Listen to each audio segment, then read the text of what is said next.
Jesse Bowler sitting down with you. Nice to actually have someone that'll talk to us about this. You're welcome, Jesse. Thank you for coming. We're with our States Attorney Affrunti, and I'm going to dive right into it. Okay. So stepping up to do the question and answer, I assume, is not on your top 10 list since you got elected. You know, it's certainly not something I thought I was going to be doing, but you know, a majority of my day is spent dealing with all the criminal issues that occur in the county.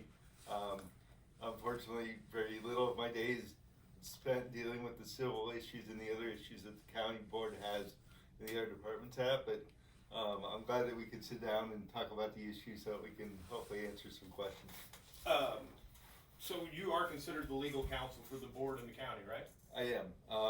I am the attorney for the county board, any of the different departments within the county. In certain situations, we contract out certain thing that goes on in the county. So for example, when you're talking about property assessments, when it goes up on appeal to PTAB, we have a contract attorney that specializes just in property assessments that would represent the county in arguing those cases with PTAB. Okay. We're amateur video people, so this is nothing. Hey. We appreciate him sitting down. We're just trying to get this figured out. One of the things I kind of asked you about and what triggered some of the conversation is we know your office is just swamped. It is. And you told me a triage story, and I really related to that you're just trying to get your job done. Yeah, I mean, our office, we're supposed to have myself and 2 other attorneys, plus 3 office staff. Right now we're down to myself and 1 attorney. We have 2 office staff instead of 3. We really try to focus on the emergent needs of the community, things that really need to be dealt with right away in regards to criminal cases. And then as we have the ability to, we work on the less serious criminal actions. And we also focus on the other needs of the county as we can, and as they come, for example, this interview, for example, I'm taking time out of the day to do this because it's important. So that's where we're at now with it. So as we get into this, as you're answering questions, one of the things that helped me understand where you're coming from is like if a board member asks you, can I do this or can I not do this? Your explanation was, and if I'm wrong, tell me, but you can tell them that it's legal or illegal. Yes. But not whether it's moral or right.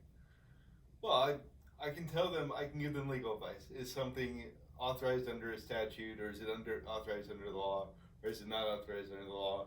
I can give them opinions on the procedures to implement certain things or how to implement certain things.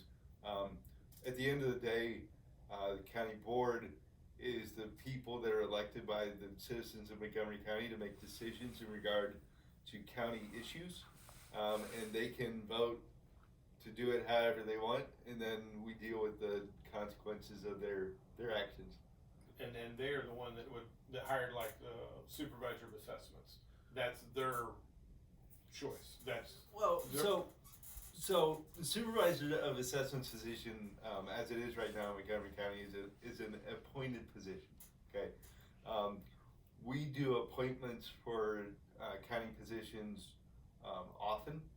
If you ever stick around for the end of a county board meeting, likely you'll hear, the chairman moves to appoint so-and-so to this board, that sort of thing.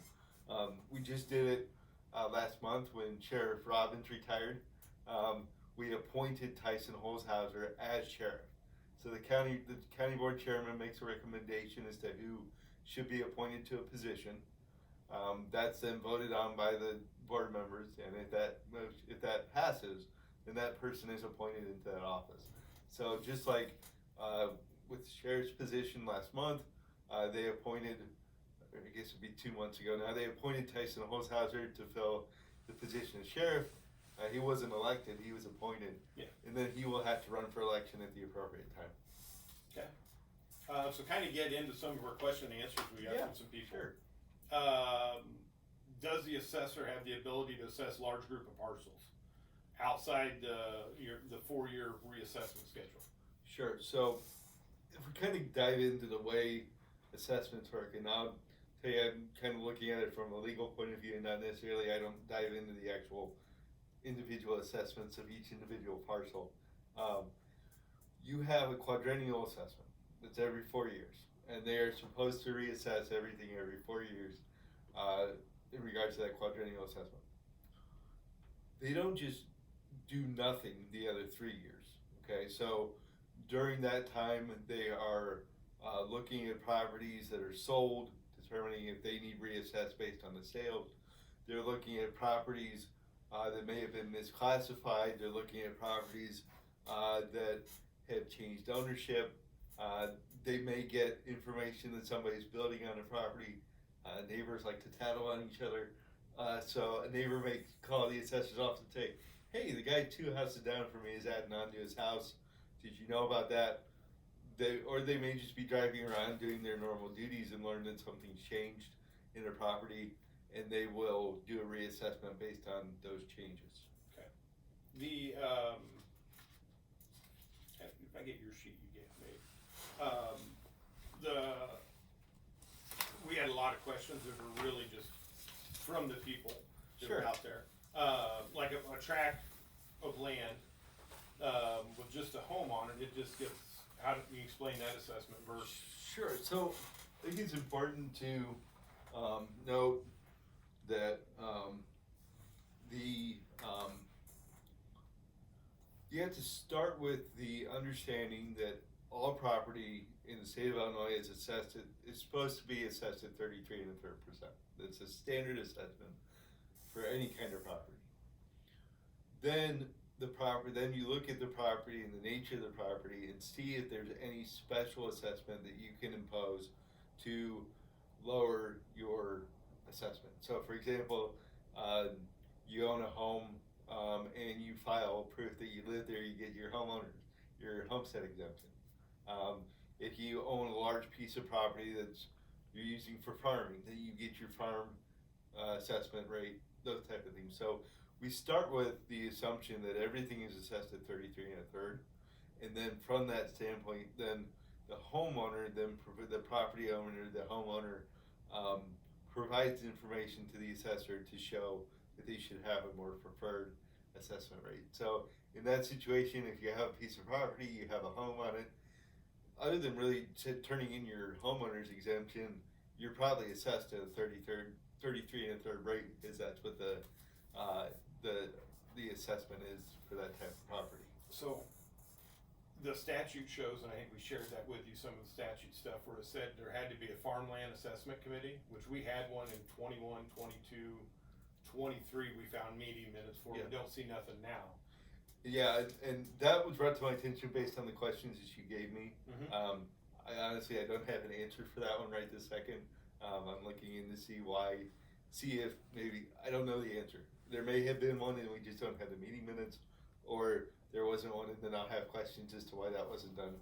So, but the purpose of that is that board, because of the way farmland is assessed, part of the factors that go into that assessment based on the statute is the value of the land and the costs that are produced and the value of the costs that are produced and that sort of thing. And so that board helps determine that assessment rate and how that should be valued. But I don't have an answer as to whether that occurred in 2024. It's something that was just brought to my attention last night based on your questions, Okay. and I'm looking into that. And I appreciate you answering the questions. So if anybody watches this, send us more questions. We can get them forwarded to him. And a lot of the questions are kind of redundant we have. The ultimate scare is people losing their land over this. Absolutely. And what happens at that point? So that's a process a long way down the road. Okay, so we're gonna talk about it using a lot of assumptions. How's that? Yeah. And it's the best I can do because I don't have specific instances or specific tracks. But if a homeowner or a property owner can't pay their taxes, those taxes are sold. And then they have a period of time to redeem those taxes to the treasurer's office. If those taxes are sold 3 consecutive years in a row, then there's a process by which the owner of those taxes can file and get a deed to the property because of their purchasing the taxes. Okay. It's not something that happens overnight. It doesn't even start. The process doesn't even start until 3 years go by without the person paying their taxes. So the thought process coming from, what I've heard coming from your office is, if one of these assessments went up that 3,000%, Right. there's plenty of time to get it figured out in court before somebody would lose a problem. Absolutely. If and that brings into the whole process of contesting an assessment. If the assessor's office were to, so it depends on where the property is. Okay, we have, just so everybody's aware, there's a township level of assessments. If your township has an assessor, they do an initial assessment. That then would go to the supervisor of assessment. They can adjust that if they wish to. The Board of Review looks at it and they can make any adjustments if they wish to as well.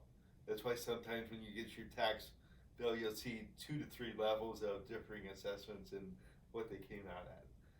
If your township doesn't have a township assessor, then that's done by the county assessor's office and then reviewed by the Board of Review, and you'll see 2 different levels of assessment review.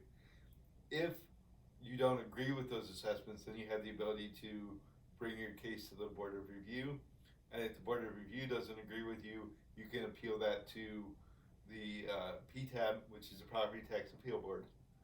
If you don't agree with what the Property Tax Appeal Board does, then you can take that to another level of into court and having a judge actually make a decision too.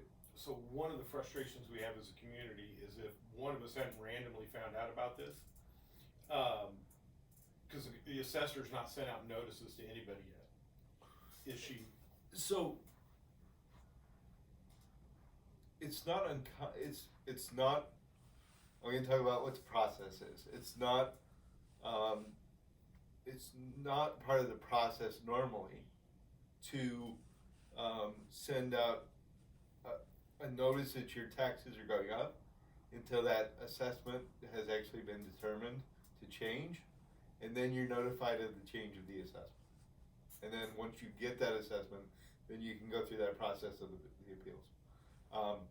Certainly, I think that as we heard from the gentleman from Christian County that talked at the town hall last week, and in talking to some of the other assessors that implemented this law back in 2007, well, when it passed in 2007, they sent information out to all of the property owners to inform them that this law had changed and that it may affect their taxes, to give them the opportunity to address any issues so that they would not be as strongly affected by it as they could have been.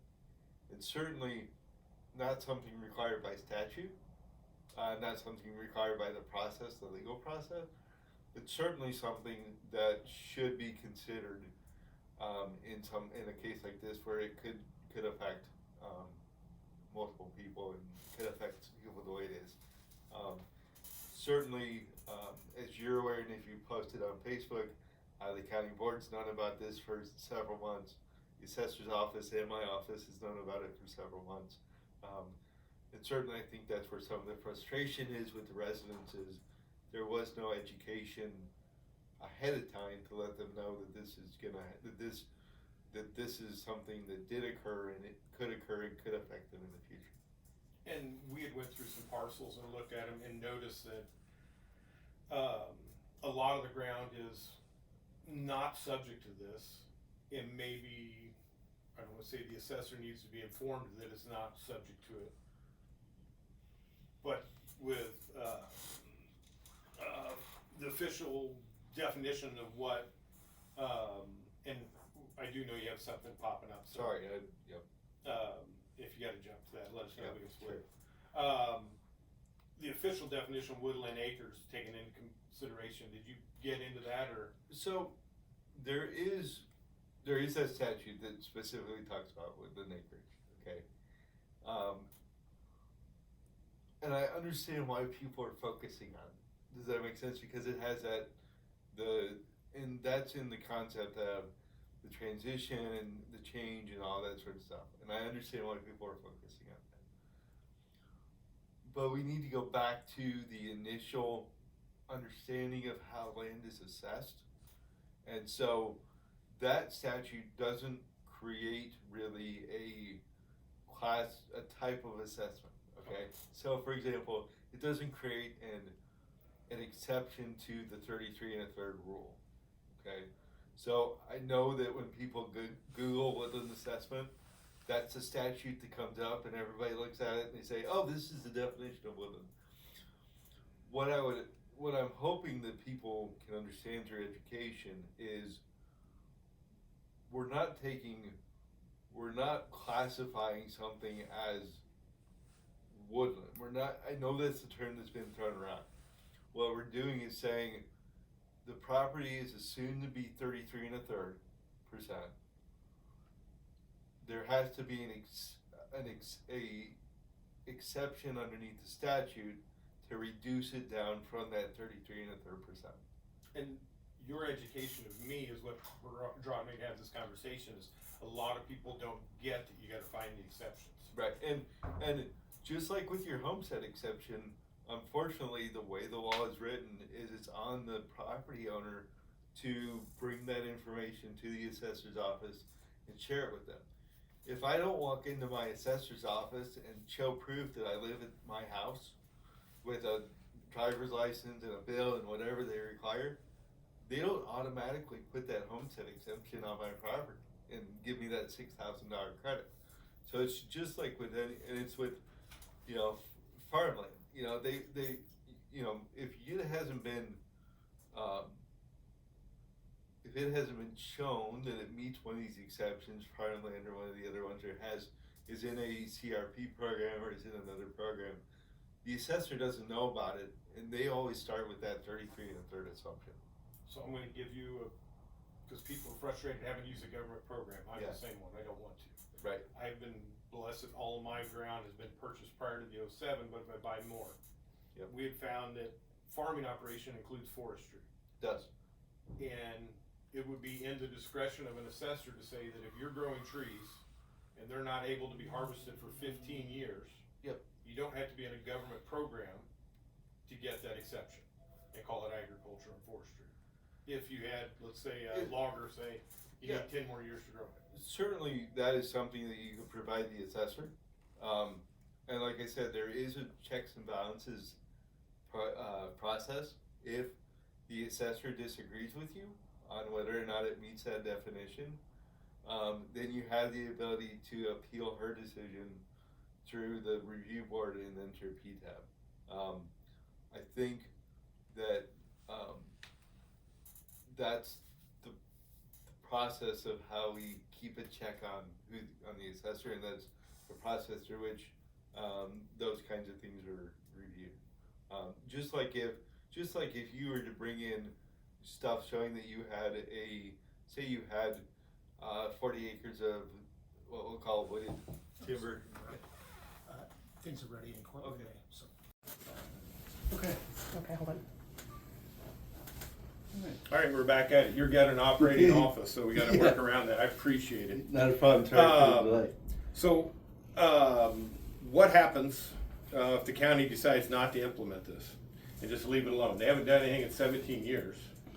So, I understand that that's the general perception in the community, that they haven't done anything in 17 years. In talking with the assessor's office, over 500 parcels prior to this becoming an issue have already had this reclassification and this change from where they had a preferred assessment, and then were reclassified as 33 1/3. So it has been in effect and it has been implemented. So Ray was doing his job as he went through it. So, in all honesty, like I said, as as this has come up, I've started doing some digging and talking to the assessors. As we looked at, so for example, a number of properties were looked at this year. I think Kendra looked at approximately 100 properties this year in regards to the changes. And we previously talked about how there's the local township assessor, and then the county assessor, and then the appeals process. The ones that she looked at, over the 100 parcels she looked at this year that she was looking at whether they still qualify for the preferential assessment or not, were all incorrectly done by a township level assessor. And as the citizens may or may not be aware, we used to have township assessors in all the different township levels that did the initial assessment, and then those were just forwarded to the county level to implement for taxes. The ones we lost an assessor I know in 2021 that assessed a lot of the different townships, and then another one recently. So as we lose those township assessors, that burden then falls on the county assessor to do those assessments forward. So the ones that were identified this year, the 100 or so she looked at this year that were going to be reclassified, those were all initially incorrectly assessed at the township level. They were not corrected either at the county level or through an appeal process or anything like that. So ones that were assessed by the ones, there were, it said 500 or so parcels that had already been reclassified prior to this becoming an issue this year, that were assessed correctly. Okay, so, and my understanding is she has a new computer program that helps catch that. I don't know about that. I know there's a new, my understanding is a computer program that was implemented had to do with homestead exemptions. Okay. I don't know if there was one, I don't know if that same computer program deals with this. I will say though that, that in talking to other counties that are starting to, that have missed this as well as we have in the past, that they were, the one specifically that I talked to indicated that it was a computer program that brought it to their attention in the way that they were doing their assessments. Okay. I haven't asked Kendra that specific question. I don't know if it was. What I think brought it to her attention based on conversations that I have had with her is that, you know, just like as attorneys, assessors go to continuing education, they meet with their associations, and that this particular change was discussed at one of those meetings last year, and that's one of the reasons it came to her attention. Okay. And the assessor's office has quite a bit of latitude on what constitutes, mainly we're looking for the ag exemption. Sure. That's what all these parcels have now, is an ag exemption, or preferred treatment by the ag. And I would assume so. I don't know that for sure. But And yeah, that's, will there ever be a list published so we can see what was changed, or is it, that's the problem right now, we have to go look on Beacon ourselves, because nobody's been notified unless we went and searched it ourselves. So so if there was a change in the assessment for a particular property owner, they would get notice just like anybody else does. You know, whether there, I don't know if there's a list. So those things haven't been implemented yet, right? So we haven't actually changed the assessments and sent out a notice yet to any of the affected property owners. And that will be determined by what the county board decides to do. If the county board were to ask Kendra hypothetically to not implement this for a year or 2 years, and she were to say, okay, I agree with that, then, you know, those changes wouldn't be implemented, and I guess nobody would really get a notice that their assessments was changing. So I don't know Kendra's process. The board has to approve her changes. No. So this is where it gets really complicated in the law. Just so you, I'll try my best to explain it as best I can. Okay. The county board has the ability to make decisions in regard to the county within the authority that they have, okay? But what they can tell individual office holders to do or not do depends on the particular situation. So, for example, I'll take my office because it's my office. I'll use that as an example. Okay, the county board can't tell me who to hire. They can't tell me who to fire. They can't tell me what charges to charge, what charges not to charge. They can't tell me how to run the day-to-day practices of my office. Okay, as my position, an elected official, or if it was an appointed official, same kind of thing. What they can control is my budget. Okay, they can tell me, fine, you want to hire 3 assistants. If you want to hire 3 assistant state's attorneys, that's your choice. But we're only going to give you $100,000 on that line item to do it. And if you want to hire 1 for $100,000, 2 for $50,000 a piece, or 3 for $33,000 a piece, that's your choice. Okay. Kendra's office is no different. They can't tell her how to do her job in the general aspect of the day-to-day aspect of her job. They can control her budget. They can, there's a process by which they can remove her, just like they could, there's a process like they can remove other appointed officials. Elected officials are completely different, but appointed officials, there's a process by which they can go through to change things. Now, I will tell you, generally, as an office holder, I discuss things with the county board, and if we come to an agreement on how something's going to happen, I'll go along with it, as long as everybody's in agreement. So if Kendra and the county board come to an agreement and say, we're going to delay implementing this for a year, we're going to delay implementing this for 2 years, that is a possibility that they could do. And to touch on one of the things that touched a lot of people, yes, is when she got up in her meeting, the first meeting that a lot of people showed up to at what's the meeting called? The finance Meeting. Yeah. She said if she made these changes, they were not, what was the right term? They were not allowed to appeal that decision because they're reassessing the ground, not the value of the ground. They're just removing the ag exemption. They'd have to go to PTAB. Yeah, they had to go to PTAB, not Couldn't to. be done at a local level. I think that was somewhat accurate and somewhat not accurate. If there was only a reclassification, that may be accurate, that then you could only go to PTAB. You would have to go straight to PTAB and avoid the board of review. However, from a practical standpoint, it would be hard to change a classification without changing an assessment value. Okay, so if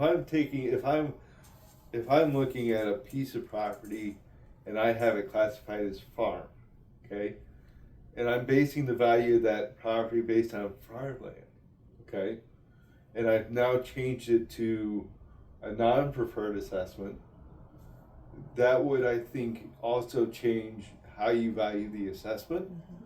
So that would then trigger the ability to have that process of arguing it with the board of review and then arguing it with PTAB if they don't agree. So it's just like if she were to take a farmland assessment off of ground that had sold last year for $200,000, right? And in taking that off and looking at it, she were to look at other similar properties that had sold around that same time or that were similar, and they were only valued at, say, $50,000, right? She would likely, during that assessment process and that reclassification, go, well, this isn't actually farmland. It shouldn't be valued at $100,000. All the other acreage like it was valued at $50,000. I'm going to change it to a 33 1/3 because it loses that preferential treatment, but I'm going to set the assessed value at, say, $50,000. And one of the questions we had is farmers. Yeah. And you sent me one of the slides from her slideshow, which I'll try to attach, that showed for instance, the guy buys 1,000 acres and there's an 80 in there that's 100% timber. Right. He will still get the ag use on that 80 because of the 1,000 other farm ground he owns. It doesn't have to be 1,000, but yeah, but it's a good It's a example. part, Yeah. yeah. So, and I don't know if her presentation is online. And certainly, I can send you a copy of it if you want to post it. That particular example was if there's, say, you have 8 tracts of land, and 7 of those 8 tracts are all farm and have the farm exemption, and you're using it for farming. They're all owned by either the same trust, the same owner, however it's organized, and one of those parcels or a part of that parcel is, not being used for farm, then that would still get the preferential treatment because it's used as part of the whole tract, all those tracts together as a farm. So, like if a farmer or a landowner has ground that's considered highly erodible or floodplain and they can't farm it. Right. Or if I'm just a landowner and I bought a little bit of pasture ground, maybe 4 acres tillable, the rest is considered highly erodible or flood ground, we would be able to grab that full farmland designation because we can't use that ground. So it's either wasteland. So if it's part of a larger farming parcel, if say you have, 100 acres, and you grab a little 5-acre tract over here to add to your 100 acres, then yeah, that would be included in your already 100 acres, and you would get that preferred farming assessment on that ground. Okay. Yep. Did I answer? Got Brandy off Yeah, camera, so sure. I asked her for help here. Yeah. Is that the direction you wanted that question? I think so. I think one of the other questions was, what is a taxpayer's alternative if the assessor refuses to look at photos of a property? So I know you just talked about if it changed the classification. So are there going to be checks and balances to this? Because I know some of the speakers had said that they had went in there and she had just sent them away. So going forward, is that something that they need to be copying your office in on, or how do we move forward with this?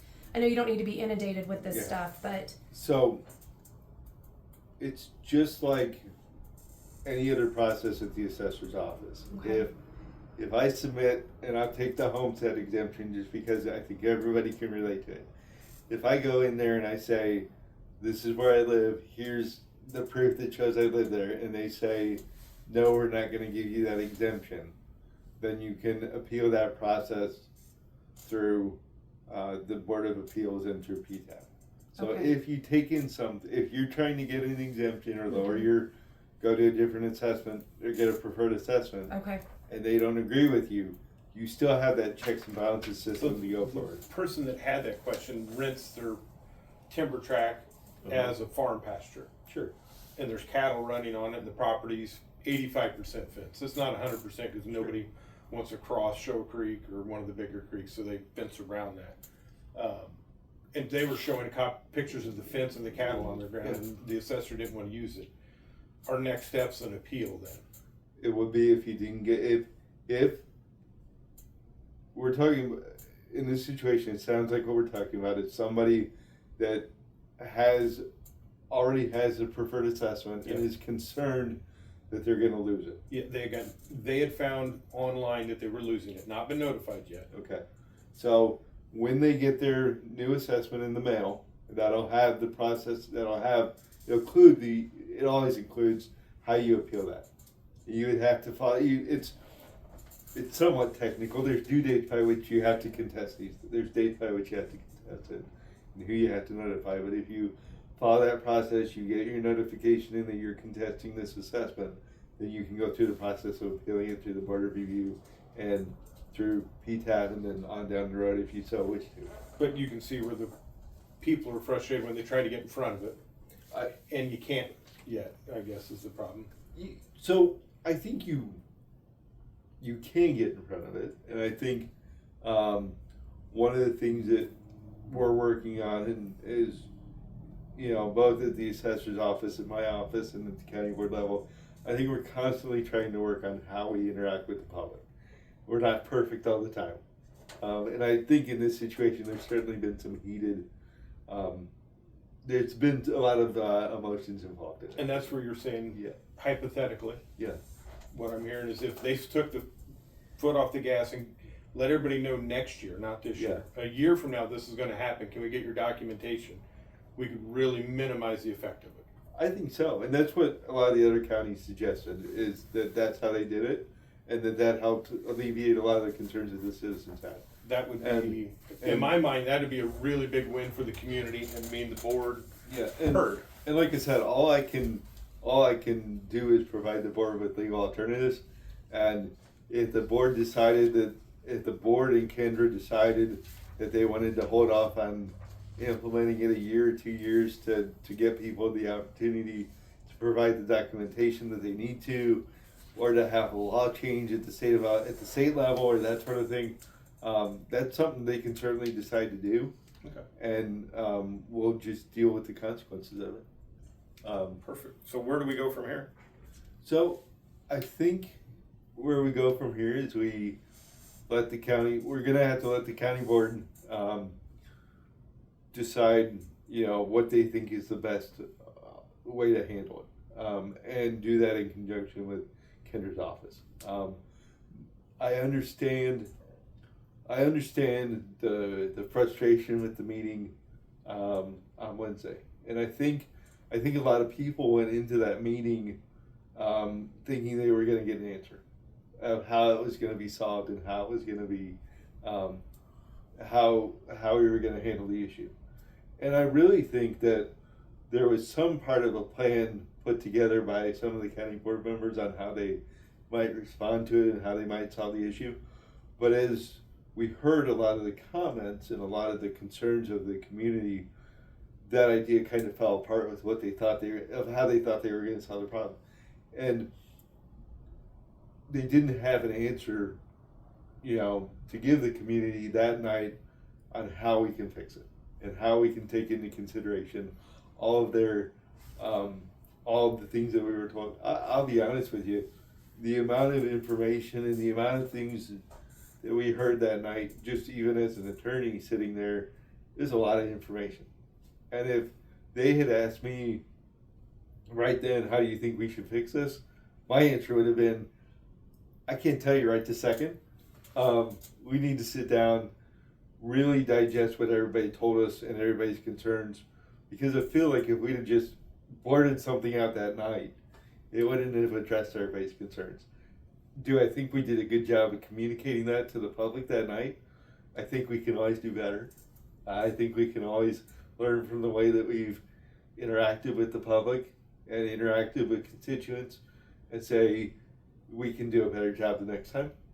And that's one of the reasons I wanted to meet with you and Brandy and to say, hey, I guarantee you, based on the number of emails and phone calls and questions I get from the county board and from Kendra, everybody listened to what was said that night. And we are going to work towards some sort of plan. And I would encourage people to listen to the plans that we have and, see if they alleviate some of your concerns. I don't know when you're going to post this video. The county coordinating committee, which is the heads of all the different county committees, will be meeting tomorrow morning. I think it's at 8:30. Okay. I would imagine that they're going to discuss this issue. I can't imagine that they're not. Okay. I don't know if they'll have an idea on a plan on what they're going to do tomorrow morning. They may, but there is certainly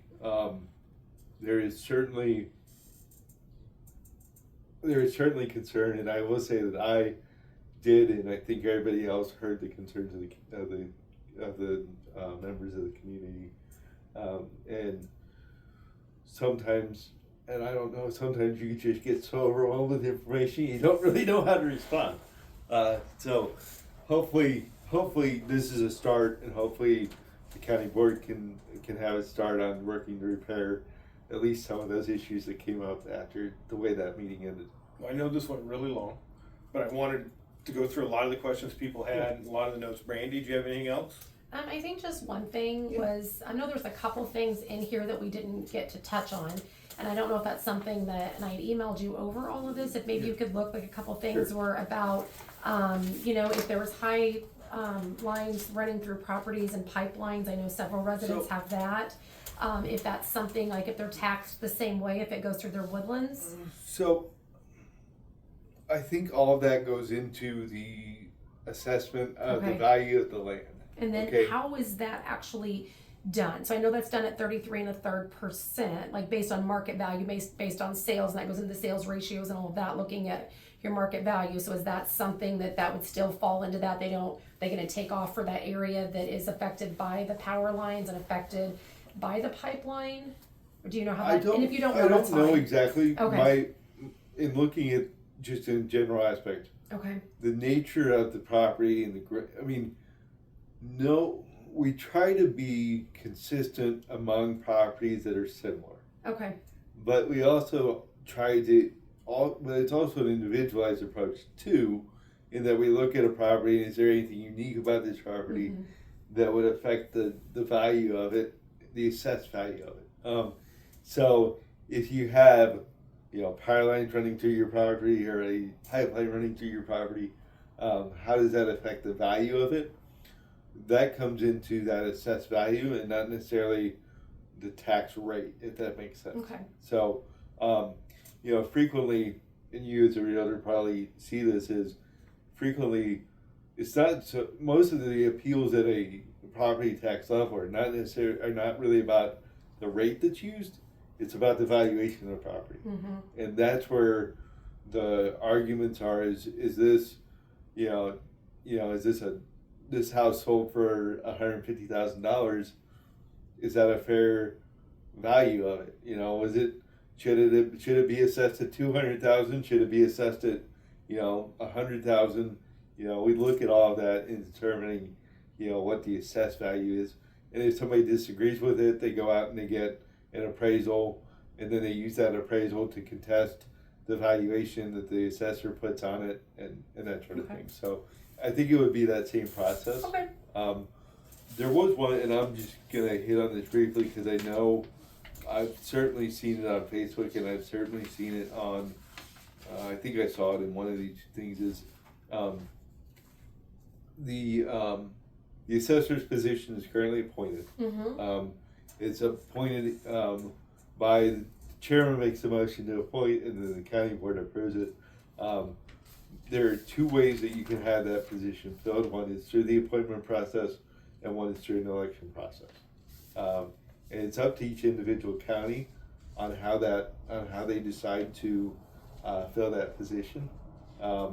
There's a process in the statute that can change it. If it's currently elected and you want to change it to appointed, it can go that way. If it's currently appointed and they want to change it to elected, that can be done as well.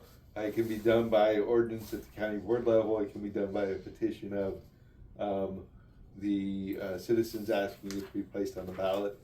And then if it does change, that goes into effect at the end of the current term that's either appointed or elected. Okay, so there is a process through which the community can change from either appointed to elected or elected to appointed. And I'm sure if there's petitions involved, I'm sure Sandy Lighthouse's office can help you with the petition questions. If it's by ordinance at the county board level, then they can obviously do it that way too. Well, I think if you look at number 2 Yep. that I had on there, it was actually at the very bottom of that. Sure. Somebody actually had a very good point that that the clerk is responsible for a lot of financial components of this, and they were concerned that if the person elected doesn't have a proper background or skill set, they wondered if we moved this to an elected position, if it was legal to set the criteria for candidates, like they must have the required certificates, and wondered if it remained appointed, but they had public input, and the board chairs that presented candidates' resume, it is approved at a public meeting. I mean, that's a very good point that they had. And I'll be honest, I hate when I say that, I'll be honest, because it assumes that I'm not being honest. No, I know what you mean, yeah.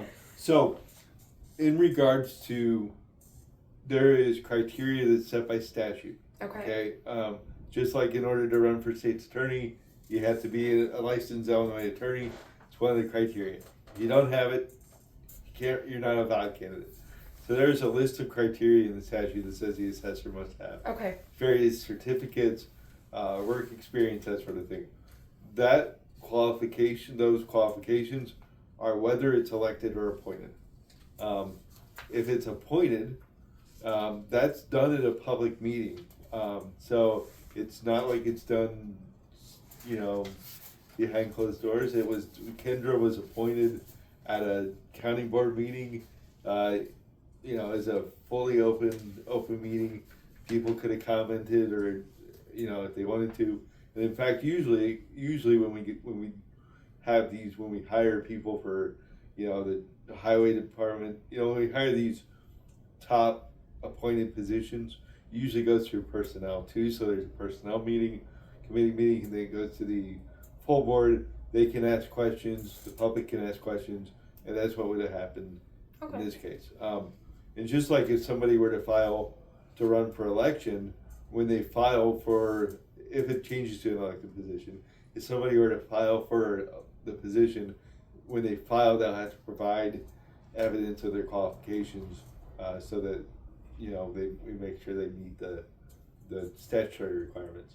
And I think that answers the question. So one more, it kind of goes into that where you're Yeah. talking about the board meetings. So like given the recent events with the meetings and the board not being open about what's going on, it's kind of why we're here today. I'm not gonna lie. Would the county be willing to possibly have like a YouTube channel for like future committee and board meetings to keep the public informed? I think personally it's a great idea to broadcast. I mean, Yeah. I know lots of other communities broadcast their city meetings, they broadcast their county board meetings. Certainly something to bring to the county board. If they were to ask me whether it was legal or not, I would tell them yes, they absolutely can. I think in the age of digital media, that more people are likely to watch something on YouTube than they are by attending in person. I think so too, and it would prevent a I lot of would the just- FOIA requests I and would Mike. I would just having say to send that stuff out. it certainly, the only thing is you can't interact on YouTube. So if you have a question or you have a concern that you want to bring to the county board, you're probably going to have to come in person and present it. But if they were to ask me if they could do that and it was legal, I'd absolutely support it. I'm just putting it there. There's always costs involved in these kinds of things. So it comes, a lot of times these decisions come to, you know, do we have the devices to broadcast it and that sort of thing. And certainly under the Open Meetings Act, we can't restrict anybody else from recording it and broadcasting it. So if somebody was there with their own device and was recording it and broadcasting it live, or recorded it and posted it later, they would certainly have the right to do that too. Okay. But yeah, it's somewhat, I understand the communication, I understand why people are upset with the communication from the county board to the public. I would just tell people this. There are a lot of things that are discussed at the committee level, and there are a lot of things that are discussed at the county board meetings that affect the county as a whole. And, you know, just like this particular issue, it was brought to the committees, at the committee level's attention, I think, in looking at it 10 months ago. And nobody really said anything. But at the same time, I will tell you this, the board, not necessarily me, the board is constantly making decisions every month that affect the county as a whole. We had, and just as an example, and this is past the wooden question, but just, this is kind of my own thing, and if you want to post it, great. We had, I think, 4 or 5 truth and taxation hearings this year, in which we post those, and we have to have them because the particular taxing districts are increasing the taxes more than 5% over last year.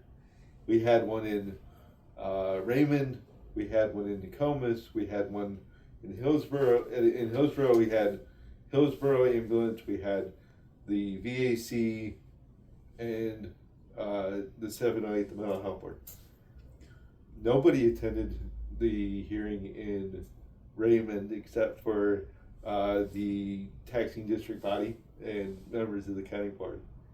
Very few people attended the hearings in Hillsborough, and the one in Nokomis was very well attended. But those are the type of hearings where we're telling constituents, hey, your taxes are gonna go up. And this is your chance to tell us how you feel about it, so that we can take that into consideration as a county and decide whether we should increase it this much or not. So we try, and the laws are really set up so that we are as transparent as we possibly can. Obviously, in this issue, more communication would have been better. But I just tell people, if you're concerned, attend the meetings. Look at the agendas are posted for all the committee meetings and the whole board meeting, at least 48 hours, I think 72 hours ahead of time. Look at the agenda. Is there anything on there that you know you're interested in or that might affect you? Come to the meeting and tell us how you feel about it. So, and I appreciate the community doing that in this situation. So. Well, we appreciate it. Like I said, just shot this with a cell phone. Yeah. Appreciate you coming to do it, and this is kind of what we wanted Wednesday. Didn't get it, but we Yeah. understand. We appreciate you stepping Yeah, up to do that. absolutely. Thank you. Thank you. Yep. Appreciate it. All right. Okay.